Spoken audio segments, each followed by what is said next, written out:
Yeah, one more factor, like what I was talking like initially, like why you should hold stable coins is also think of inflation. Think of like in India, inflation is fairly stable. We are around 3, 4, 5, 6% any time of the year, depending on what kind of economy we are in. Right now, the government is claiming the inflation is less than 4%, which I don't completely believe, but okay. um, so like, but look at a country like Zimbabwe. Zimbabwe is the most extreme example of what hyperinflation looks like. Like there was a point when Zimbabwe printed $1 trillion notes in Zimbabwean currency, right? And the value of that $1 trillion note was less than the paper that it was printed on. So like the prices of things was doubling overnight because they had completely ruptured their economy. So essentially they had to basically take their currency out of circulation and go to basically adopt US dollars as their currency, at least for like the interim period.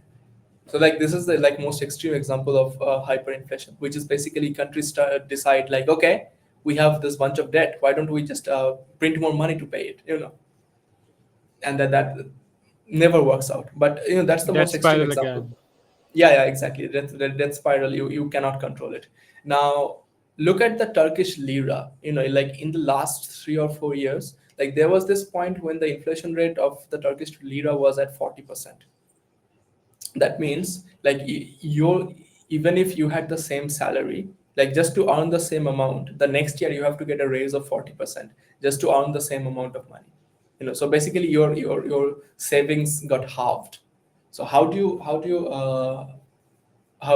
cope against it? And that the answer is easy: hold the safest currency in the world, which is United States dollars. And how do you hold it? Like how does an average person who earns $200 a month, which is basically in the third world, that's a good salary, right? That's a good starting salary.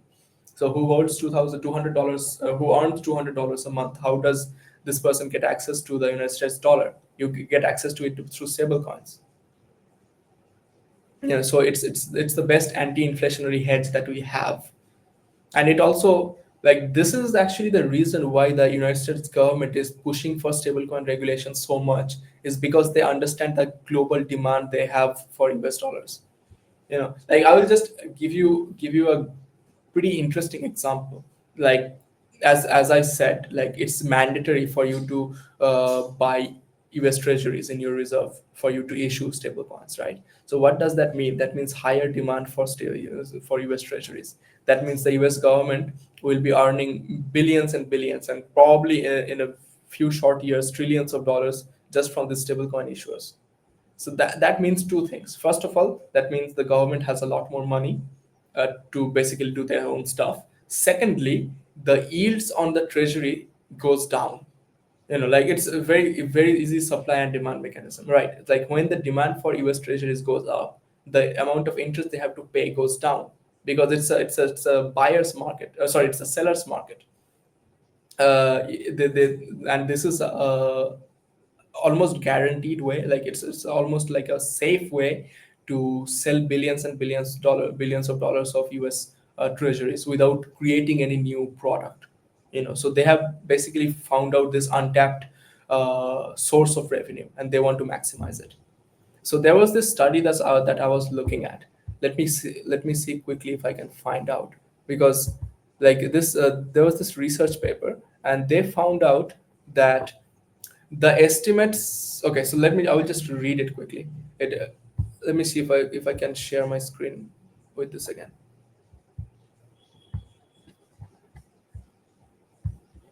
Yeah, yeah, so this is it. So this estimates imply that 1% increase in Tether's market share is associated with an yield reduction of 3.8% respectively. So given average yields of 4.16% in Q1, this corresponds to 14 to 16 basis points. Whenever you hear basis points, think 1% is 100 basis points. So Okay. 14 basis points is 0.144%. So that means is like every time Tether increases their total circulating supply by 1%, Tether circulating supply currently is about $150 billion. So 1% of 150 billion would be $1.5 billion. So like every time Tether buys $1.5 billion of United States security, the yield that they have to issue goes down by 14 to 16 basis points. So it's not only making the money, but it's also saving the money on interest rates. So this is why this is so interesting.